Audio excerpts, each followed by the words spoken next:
Monsieur, bonjour. Oui, vous êtes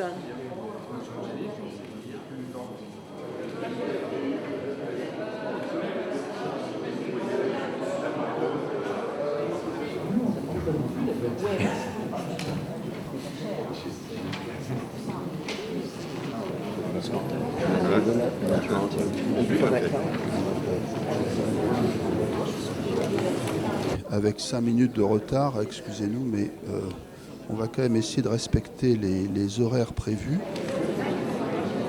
Ah, moi j'étais adhérent Donc très vite, je passe la parole au professeur Didier Sicard, que tout le monde connaît, qui est président d'honneur du Comité consultatif national d'éthique et qui va introduire cette matinée. Mesdames, Messieurs, merci pour cet accueil, cette journée importante de réflexion. J'ai eu la chance de rencontrer, grâce à son frère et mon ami Jean-Claude Amezen, Olivier Amezen. Et d'emblée, j'ai été très bouleversé, très touché par la vérité de cet homme, son éloquence et sa capacité de persuasion. Et je me suis depuis énormément intéressé à cette question parce que l'histoire de l'éruption soudaine du baclofène dans l'univers thérapeutique, à mon sens, dépasse totalement l'usage simple de cette molécule. Car ce surgissement est une révolution thérapeutique, non pas simplement en termes pharmacologiques, en termes scientifiques, médicamenteux, mais une révolution dans la relation médecin-patient. Comme si la médecine prenait soudain, et je pense que c'est le cas dans ces années du XXIe siècle, prenait conscience soudain de son éloignement du terrain, de la réalité même, de la perception par le patient lui-même de ce qu'il éprouve.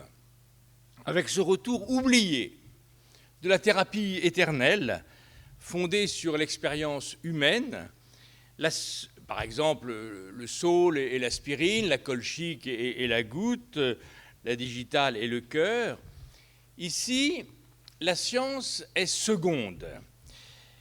La souris est éloignée, comme si le laboratoire de recherche, l'expérience, était alors fondatrice. Mais une expérience chez un chercheur lui-même en souffrance, Olivier Amezen, a ainsi inauguré une nouvelle ère. Il est très intéressant de revenir sur les résistances, sur les quolibets, sur les rejets d'un establishment, je me souviens à Cochin, de discussions très vives avec des praticiens de l'établissement qui se moquaient de cette découverte. Et l'establishment se sentait blessé dans son approche, comme si les malades ne vont quand même pas nous apprendre notre métier. Si nous ne parvenons pas à venir à bout d'une addiction alcoolique, ce n'est quand même pas un usager d'alcool de nous donner le chemin. Olivier Amezen a souffert de cet ostracisme, voire de ce mépris. D'ailleurs, ce n'est pas la première fois dans l'histoire, car les ruptures de paradigme dont le titre apparaît dans cette conférence ne sont jamais faciles. 12 ans après, certes, les passions se sont apaisées, comme toujours, et la science est venue au secours de l'intuition expérimentale d'Olivier Amezen. Bien sûr, on ne peut pas demander à un médicament d'une sorte de baguette magique qui toucherait la personne en situation d'addiction et la guérir, de la sortir de cet enfer. Mais il inaugure une véritable nouvelle culture, une culture de la vraie médecine personnalisée, non pas celle de la médecine personnalisée en fonction des gènes d'un cancer où on prendra un groupe de 100 personnes qui seront rassemblées pour une nouvelle chimiothérapie, mais celle de l'apprentissage des doses, dont le malade finit par être le seul maître, le seul garant, le seul découvreur.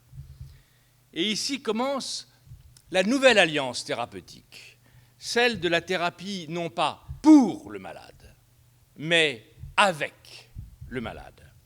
Avec le malade, est-ce que la personne en situation d'addiction est un malade? Je n'en sais rien, mais en tout cas, avec elle. Aux objectifs fixés avec cette personne, qui sait mieux que quiconque éprouver le soulagement ou l'indifférence à la substance addictive. Cette nouvelle alliance ne se fait pas, et c'est très étrange, sans résistance médicale. La médecine, dans son paternalisme habituel, considère qu'il faut être empathique avec le malade, il faut l'écouter. En fait, il ne faudrait même pas que ce soit le malade qui vous dicte ce qui est bien pour lui ou mauvais pour lui. En témoigne d'ailleurs l'audition nationale, la conférence nationale sur la réduction des risques et dommages chez les personnes en situation d'addiction, organisée par la Fédération française d'addictologie et l'HAS en avril 2016, il y a 4 ou 5 mois, et que je présidais, et les conclusions, après un travail considérable, bibliographique de l'HAS, avec un véritable document de l'INSERM exemplaire, documents internationaux qui allaient tous dans le même sens. Une conférence nationale qui, pendant 2 jours, rassemble des experts nationaux et internationaux et qui vont tous dans le même sens et qui disent il faut changer de paradigme, il faut travailler avec la personne qui vous dit, qui vous informe, qui vous donne un peu son sentiment. Et nous avons travaillé pendant 48 heures selon le principe des conférences de consensus avec des policiers, avec des juristes, avec des sociologues, avec des addictologues, avec des infirmières, et que tous nous sortons un document, je ne peux pas le dire exemplaire parce que j'en étais, sinon à l'origine au moins le président, mais en tout cas un document très unanime. Et quand nous rendons ce document à l'HAS, la réponse de l'HAS a dit « Je veux bien que ce document sorte avec la mention utilisant la méthodologie de l'HAS, mais nous ne voulons pas être complices de cette conclusion. » Autrement dit, la résistance politique, la résistance des institutions, la résistance de l'INSERM, la résistance de l'HAS, la résistance même, au fond, de l'establishment au sens vrai du terme, ne supporte pas que l'on puisse dire que désormais, l'addiction ne se traite pas top-down, mais down-top, c'est-à-dire en écoutant le malade et éventuellement en écoutant la capacité de ses découvertes. C'est tout de même très étrange, parce que Olivier Amezen a rompu cette situation stratégique, cette situation qui va toujours dans le sens du sachant qui écoute avec une certaine compassion celui qui ne sait pas. Et cette vision très radicale qu'Olivier Amezen, dans sa chance, au fond, d'être en même temps un homme sensible, un musicien, un écrivain, un médecin, un chercheur, un philosophe, bref, de rassembler en lui-même plusieurs humanités, lui a permis d'avoir cette capacité créatrice si rare à notre époque. Cette journée est donc importante, je ne reviens pas, et ce n'est pas mon rôle d'évoquer les conclusions des différents essais qui ont été faits et qui montrent que l'intuition de Jean-Claude Amezen, qui était d'ailleurs plus une intuition, qui était une découverte incarnée, que les résultats depuis quelques années montrent que son intuition était parfaitement juste.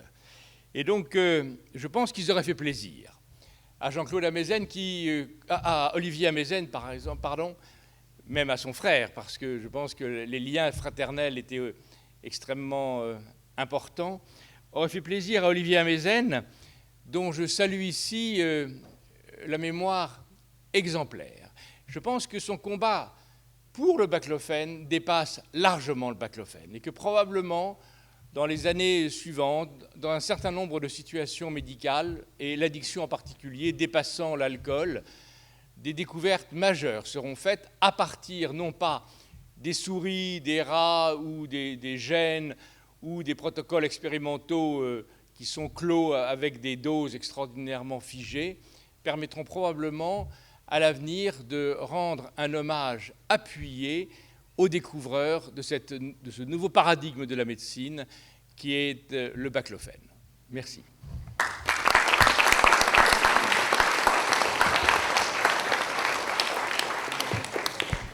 Bien, merci à vous pour ces paroles si fortes et si vraies, et pour l'hommage évidemment rendu à Olivier Amezen, auquel nous pensons tous très fort aujourd'hui.